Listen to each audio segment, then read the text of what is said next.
Hello, boys and girls. Welcome to the Oh Dear Mother podcast, where I, the son, answers my mother's questions about sports and more.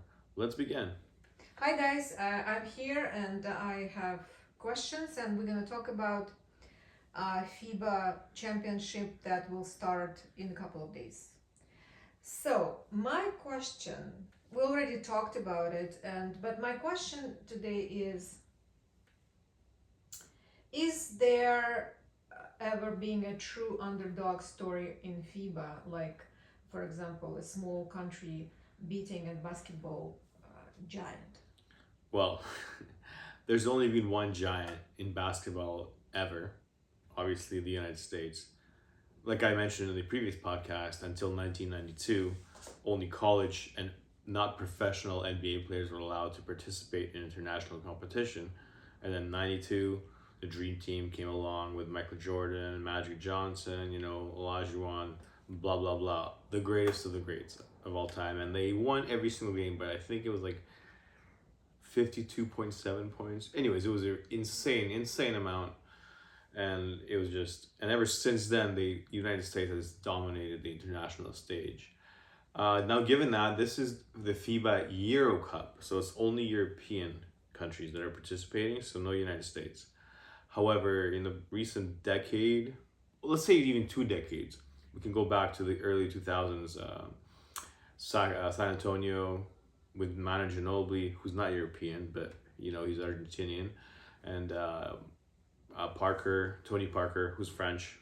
Anyways, my point is, for a very long time, the United States dominated the international scene, the global scene in general. Nonetheless, the biggest upset in my lifetime, aka 90s, 2000s, 90s and on, was I believe it was to 2006 Olympics. The Greek team beat the United States team to win the bronze medal, I think. Anyways, my point is the Greek team or the Argentinian team. Anyways, it was the Olympics and the US got upset in a crazy upset. I think it was 2006 Olympics. So it was the first time since 1992 that the U.S. has not won a. That was the first loss in United States history since '92. So that was a crazy upset. And in recent years, the United States hasn't really pushed their international game too much. They try to develop younger players. So the last World Championship, they came in like sixth or seventh place.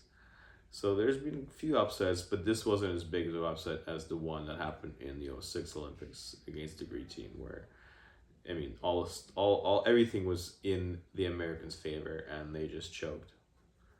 So Yeah. So can you talk about or like elaborate on the question why it's like why does the USA sometimes lose when they have so many superstars?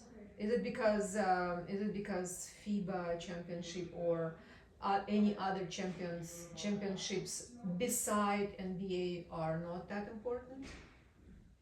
no, it's because the American game, the way that American players are raised, it's not a team game. It's all flash, and it's all about you. It's me. They're not thinking outside the game. They are now that they're seeing that European players and just international players are starting to dominate the game more than the American players. So that's one factor. When you're a kid, you're all about yourself in the United States. International game, it's very group oriented, very high IQ, very high fundamental game. Um, Another thing is the system in the United States. You go high school, college, pro. So you're not really sticking around with a group or an organization. Whereas in Europe, I'm gonna say Europe because that's what I'm more familiar with. I don't know about like South America and all that. But in Europe, it's a farm system. It's same as like with soccer, football, whatever you want to call it. You grow within the system and you develop with the same crew, with the same person, and in the same organization. So, for example, Luka Dončić, who is considered top 3 players in the world right now, and has been considered that for the past few years. He won the EuroBasket championship at 16 years old with Real Madrid. Like, what kind of 16-year-old can say that in America? Yeah, it's To win a major championship. And then at 18, not only did he win the championship, he won Most Valuable Player at 18 before he even stepped a foot on the NBA court. Mm-hmm. So by that point, he's played with 30-year-old men, grown men, Yeah. for years as a 15, 16, 17, 18-year-old. So when he got drafted, he was ready to handle the big boys. Whereas the kids who get drafted from, like Duke, which are very highly touted schools, don't get me wrong, Duke, UNC, Kansas, whatever, the blue collar, the blue bloods, they call them, they're still kids. Right. So right now, is Luka Dončić is the face of FIFA basketball, or is it still all about NBA players? Oh my God, Mom! Like I mentioned in the last podcast, the last 6 or 7 MVP most valuable players have been international players. Embiid, Jokić, Doncic has never won it. He has not won it yet. But considering that he's a LA Laker this year, well, he got traded last year, but it'll be his first official year starting a season as a LA Laker. I think he's the front runner to be the face of the league.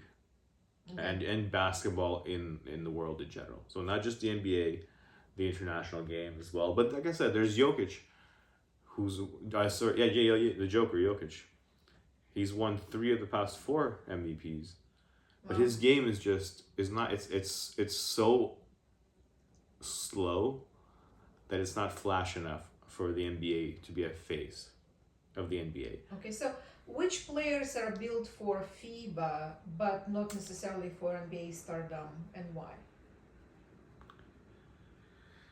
I think every player is built for NBA, but not every player is built for FIBA. Oh, really? Well, like I said, Yeah. once Okay, again, that's a different culture. so I guess. in USA it's me. Right. International game, you have to consider everybody, and you have to, and there's obviously different rules as well. It's not the same format. It's not 4 quarters, 12 minutes. It's 4 quarters, 10 minutes, which is not a big difference, but 8 minutes is pretty much 25% of the game there if you add it all up. Different rotation, different styles of play, and much slower pace, and more, like I said, it's not me, go, score. It's not as athletically reliant. So it's a cultural significance. I would say so. Yeah, okay. Yeah. So the next question is, when a country wins the FIBA. Okay, you can say FIBA. This is specifically Euro Cup, only Europe. Okay. FIBA is the governing body. It's like FIFA. FIFA is the governing body of football. It doesn't mean just Europe. It means the governing body in the entire world. So how am I gonna call it?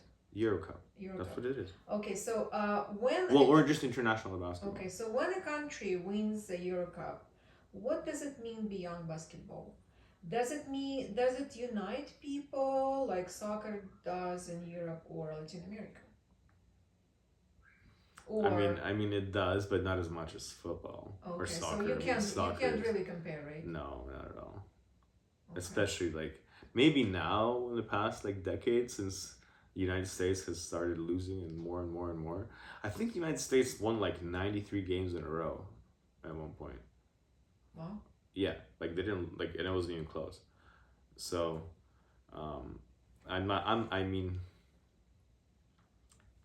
definitely I think basketball in Europe is much bigger than it is in South America.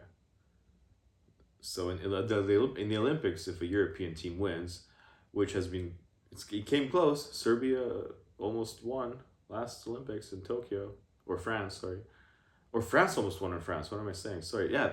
So the European basketball scene is very highly touted, but imagine America is the size of Europe basically. So if you combine all of Europe and you stack all those countries and you select the best players from those countries against the United States, I guarantee you, Europe would win. Wow. Team Europe. Actually, another thing to say, it's not 100% yet that I know of. Maybe have they approved it, but next year's All-Star game at the NBA is not going to be West versus East. It's going to be Team USA versus Team Europe, and we are going to see. Wow. We are going to see all of the best That would be European interesting. players. It's going to be. They're trying to spice it up because it becomes so boring. I mean, imagine a basketball game with scores like 186 to 178. Like, it's not even a basketball game. It's just ba ba ba ba ba ba. But then you have pride now, Right. so people are gonna actually try. Okay, so is winning Euro Cup gold as important to players as an NBA championship, or is it more about national pride? For NBA players, well, it's a Euro Cup, so NBA players don't even participate. Well, some do, but I mean, it's not like. But I just want to compare the Okay, well, for example, I think I brought this up the other podcast when Jokic won the championship. At the podium after the game, somebody asked him, "So are you excited for the parade?" Yeah, and he was like, said, "What? No, I'm going to. When see is the my parade?" horse is waiting for me. Yeah, he's like, "Oh, I have to go home. I have my horses." So for him, I think a Euro But championship. I'm talking about fans, like I'm Oh, talking. the NBA is number one. I see. There's nothing like that. Okay. Not even close. All right. Well, In my opinion. I think you covered all the questions for today. Thank you very much, dude. See you guys next time. Don't forget to comment, subscribe, and just, share some advice or opinions if you guys have. Have a good one.